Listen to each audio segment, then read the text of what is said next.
The Galactic Assembly's annual military parade was civilization's greatest display of power. The Vorthak Empire brought dreadnoughts the size of moons. The Zarathi Collective displayed ships that bent gravity around them. When Earth's single representative vessel arrived, a converted cargo hauler barely 50 meters long, the laughter could be heard across 7 systems. That's it. Emperor Growlnash wheezed between laughs. One rusty transport? Did you lose your actual fleet, humans? Ambassador David Parks stood at the podium, unbothered. This is our entire present fleet. The laughter intensified. The Dominion's Admiral Kex pointed at the tactical display. Your fleet is smaller than my personal shuttle. How do you defend your 12 colonies with that scrap heap? 14 colonies, Park corrected. And we managed just fine. Against what? Space debris. The Ashanti delegate's crystalline form chimed with mockery. A single pirate could conquer Earth. Park smiled, the kind of smile that historians would later call the warning nobody heeded. Would anyone like a demonstration? Of what? How quickly you surrender. Growlnash was crying tears of joy. Yes. Show us your mighty human military doctrine. Park tapped his communicator. All stations, execute demonstration protocol 7. Nothing happened. Then space folded. Not ships arriving through hyperspace or warp. Space itself origami folded in ways that violated three-dimensional understanding. The massive parade ground, large enough to hold 10,000 vessels, suddenly seemed cramped. They came through tiers in reality.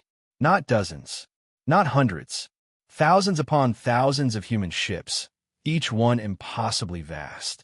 Dreadnoughts that dwarfed the Vorthak moon ships. Carriers that could swallow entire fleets.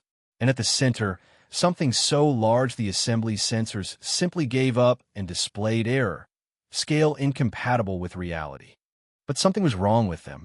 They flickered, phased, existed in multiple places simultaneously.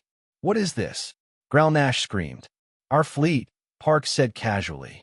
All of it. From every point in time. The impossible truth dawned on them. The humans hadn't built a massive fleet.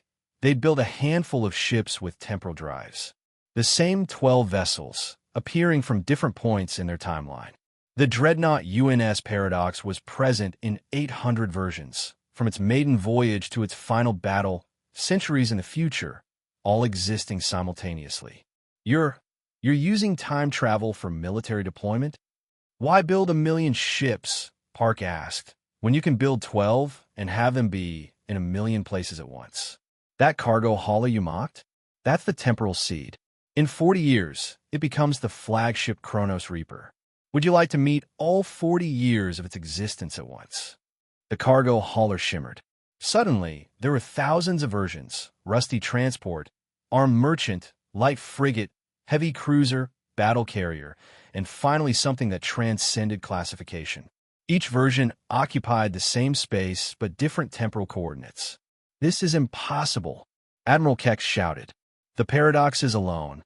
Paradoxes assume linear time, Park explained. We don't do linear time. When threatened, we call our fleet from everywhere. Past, future, alternate timelines. The ship that defends Earth today might be built tomorrow and destroyed yesterday. We don't have a large fleet.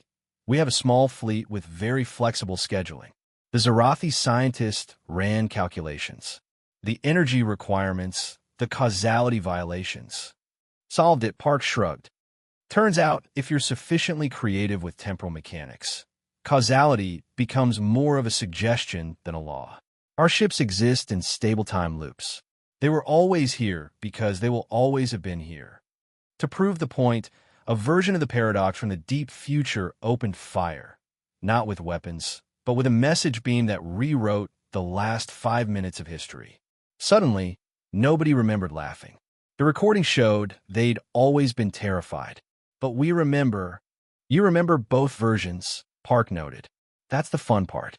We can make you remember losing a war that never happened or forget winning one that did. Temporal warfare isn't about destroying enemies. It's about editing the story so they were never enemies at all. Growlnash's empire received a message from itself, dated 300 years ago. do not antagonize the humans. They have already won all future conflicts by ensuring they occurred in the past tense. This is madness, someone shouted. No. Parr corrected, collecting his things. This is what happens when you mock a species for having a small fleet. We decided to have the same small fleet infinitely. 12 ships, experiencing all of time, everywhere, simultaneously. We don't need more ships. We need more timeline. As the temporal fleet began disappearing back into their various winds, Park delivered the final insult. Oh, and that rusty cargo hauler you all laughed at? Check your historical records. It's been present at every major battle in galactic history. Watching, learning, waiting for the moment we need to reveal the truth. They checked. It was there. In every recording, every historical document, previously unnoticed. A small human cargo ship, observing everything, everyone, everywhen. The assembly never mocked humanity again. How could they? For all they knew, they never had. Re-Triclaude can make mistakes. Please double-check responses.